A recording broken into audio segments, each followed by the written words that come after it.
I still remember the exact sound my laptop bag made hitting the floor of her office at 11:47 at night, because I checked the time out of habit, the way you do when you're worried about getting home to relieve the babysitter.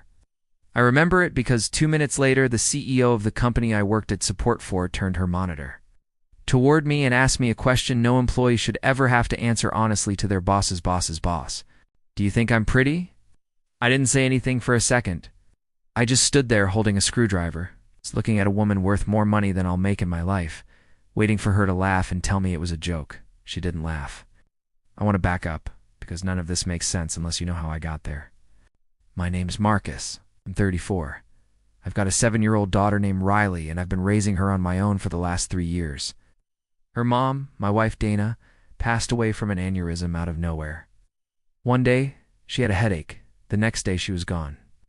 I'm not telling you that for sympathy. I'm telling you because it matters later. I work IT support for a mid-sized logistics software company. Good benefits, decent pay, nothing glamorous.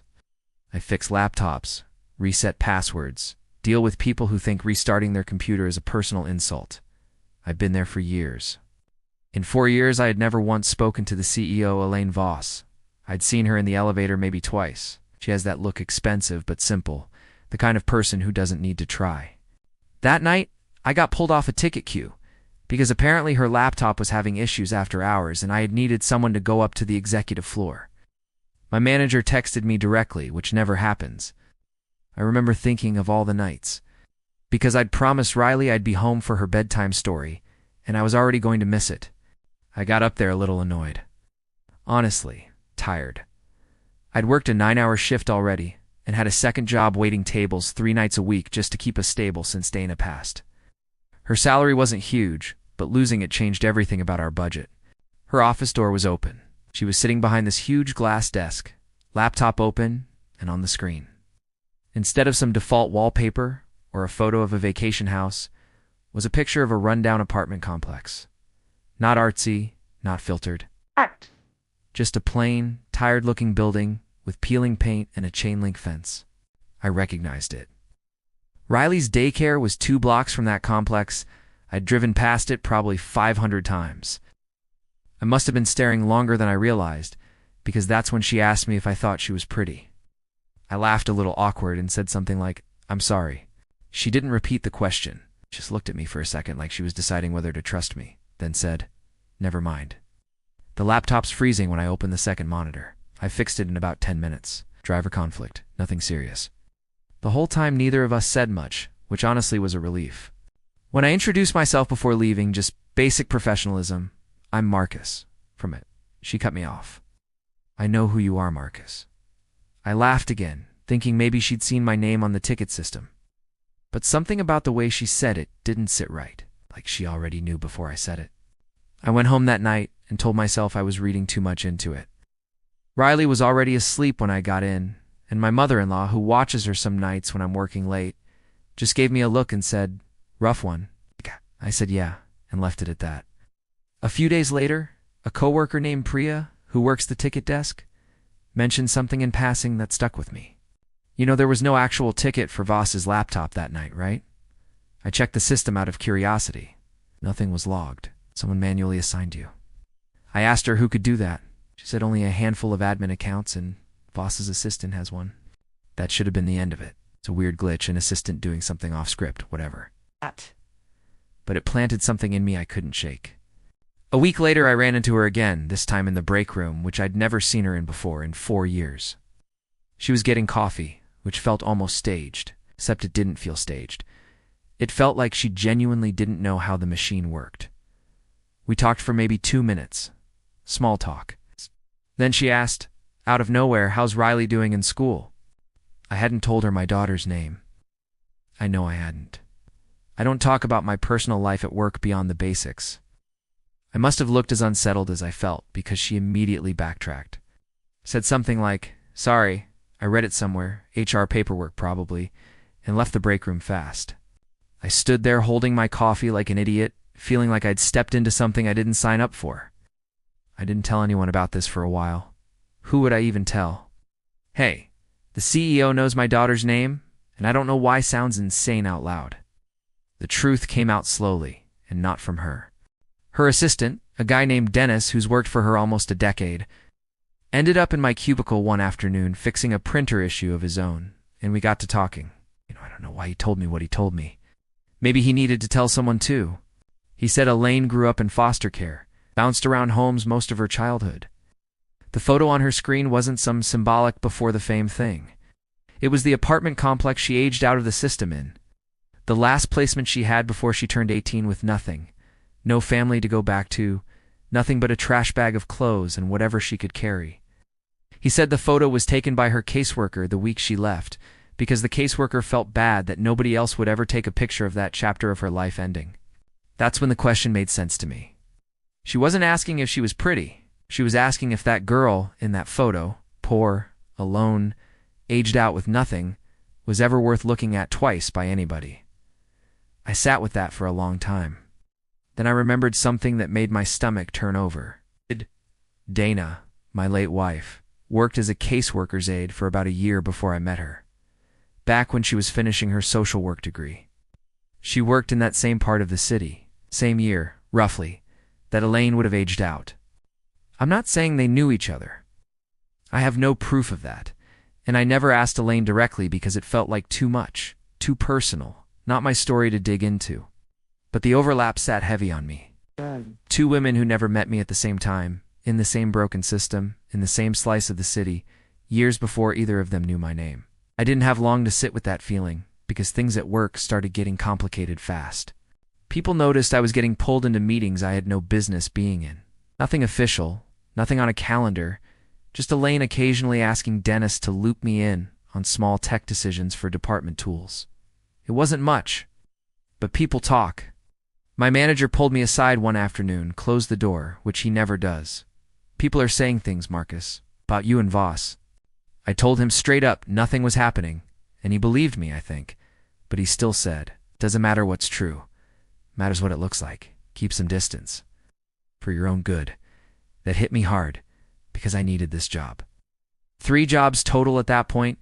This one, the restaurant, and weekend handyman work I picked up through word of mouth. I couldn't afford to be the center of office gossip. I definitely couldn't afford to lose the one job with benefits. Elaine must have heard the same rumors, because after that, everything stopped. Cold. She stopped rooting anything through me. Dennis mentioned, awkwardly, that she'd quietly been looking into some kind of mentorship or training opportunity for me. Something to do with a systems management certification the company sometimes sponsored, and that got shelved without explanation. I didn't chase it. I told myself it was for the best.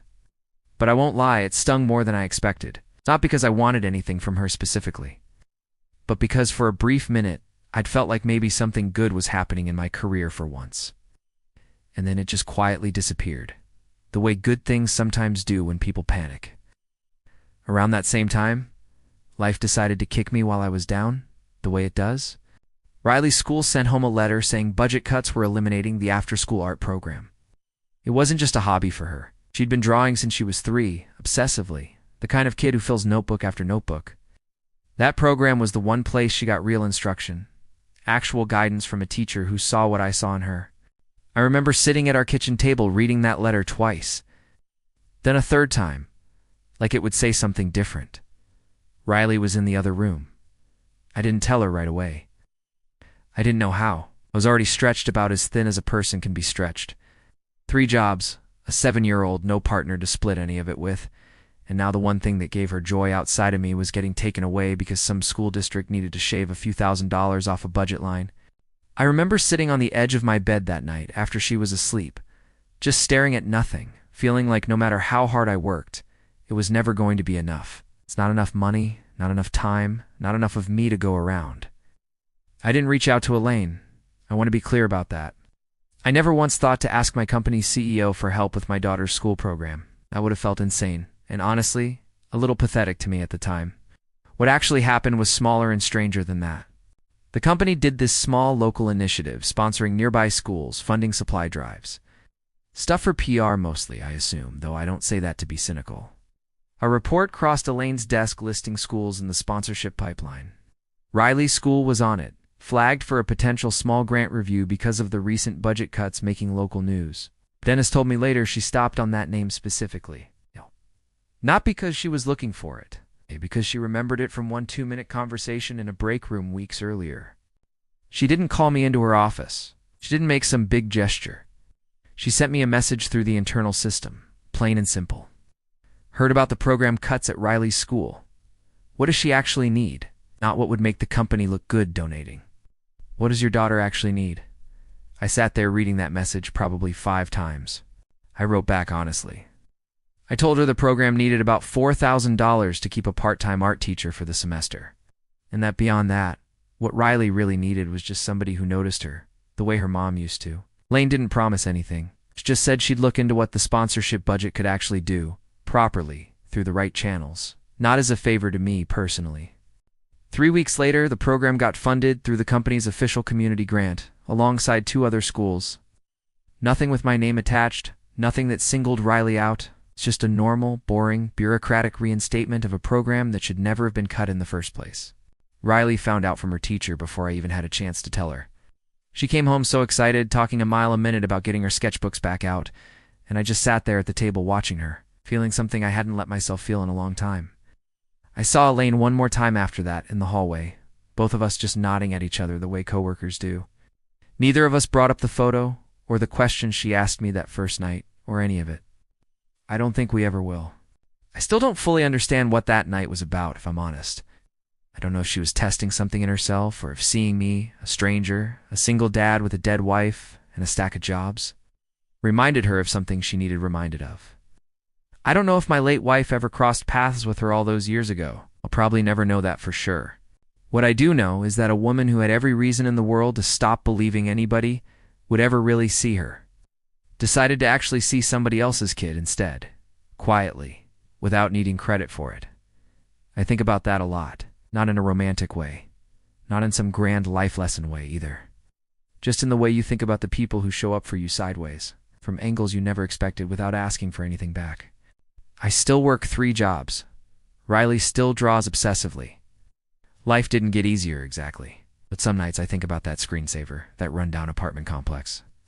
And I wonder how many people walk around every day needing somebody to just look twice and actually see them. I still don't know if I answered her question right that night.